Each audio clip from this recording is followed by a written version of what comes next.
Important part হচ্ছে chat GPT, তাই তো? আর একটা এই কিছুদিন যাবৎ খুব বেশিভাবে ব্যবহার করছে, হয় তোমরা কেউ কেউ করে দেখেছো, গুগলে ছবি তৈরি করছে ওই গুগল জেমিনি অ্যাপ দিয়ে, তাই না? করেছো না? আচ্ছা, এই ব্যাপারগুলো একটা বেসিক এআই এর কনসেপ্ট আসছে, মূলত চ্যাট জিপিটি আমরা করে থাকি। এবার আজকে যে টপিকটা আছে, সেই টপিকটা হচ্ছে এআই অ্যান্ড ইনোভেশন স্পিরিট। এর এর মানেটা কি বোঝা যাচ্ছে? বাংলা করলে কি হয়? এআই মানে তো আর্টিফিশিয়াল ইন্টেলিজেন্সি, আর ইনোভেশন মানে আইডিয়া, মানে একটা কিছু তৈরি করা। স্প্রিন্ট মানে মানে দ্রুত, ঠিক আছে?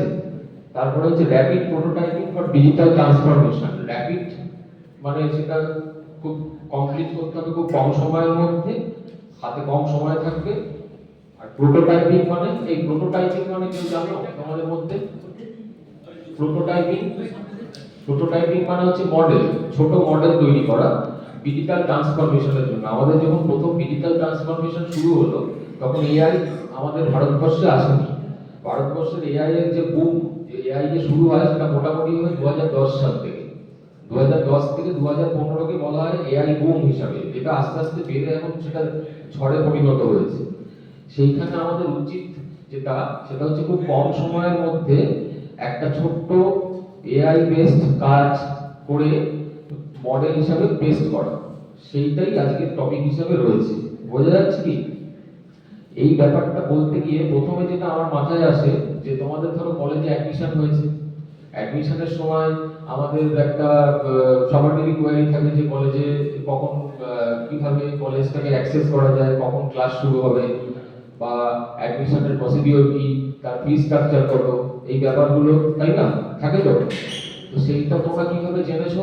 কেউ একজন বলো, মানে কিভাবে জানতে চাইছো বা আগামী দিনে জানবে বা জেনে এসছো কলেজে? হ্যাঁ, ওয়েবসাইট থেকে জেনেছো।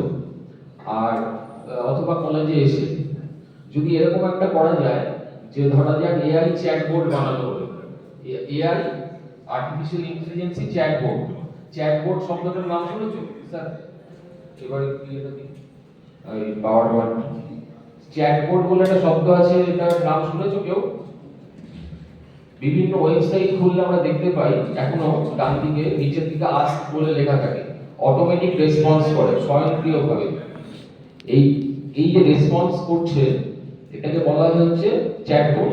এবং এটা 24x7।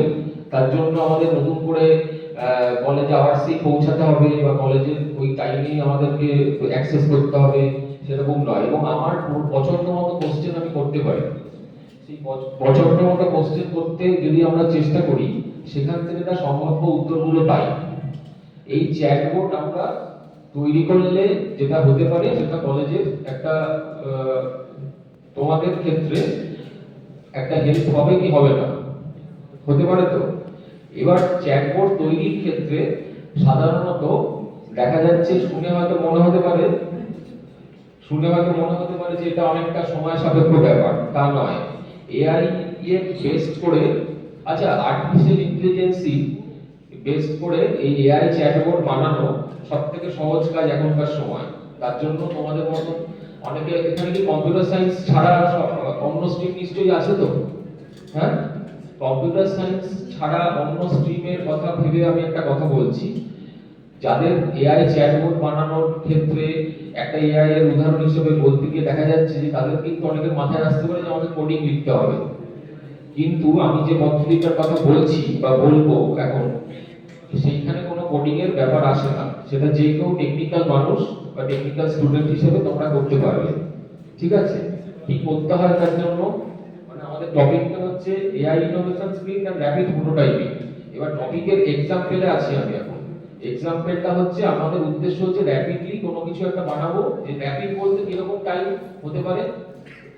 5 দিন থেকে 6 দিন বা 7 দিনের মধ্যে আমরা একটা মডেল তৈরি করব। ঠিক আছে? যে মডেলটা ওয়েবসাইটে ইমপ্লিমেন্ট হবে এবং সেটা হোয়াটসঅ্যাপ বেসড হয়। আচ্ছা, তোমরা হোয়াটসঅ্যাপে বিভিন্ন রকম ভাবে এআই এর রিপ্লাই পাও, জানো তো? ধরা যাক বাড়িতে ফ্রিজ খারাপ হয়ে গেছে, ফ্রিজের দিকে নাম্বার আছে হোয়াটসঅ্যাপের নাম্বার, সেখানে অটো রেসপন্স হচ্ছে। আমরা বুকিং করছি এখন হোয়াটসঅ্যাপে। এরকম অভিজ্ঞতা কারণ হয়েছে? কাস্টমার কেয়ার আগে ফোন করতাম, এখন সেটা হোয়াটসঅ্যাপের মাধ্যমে যোগাযোগ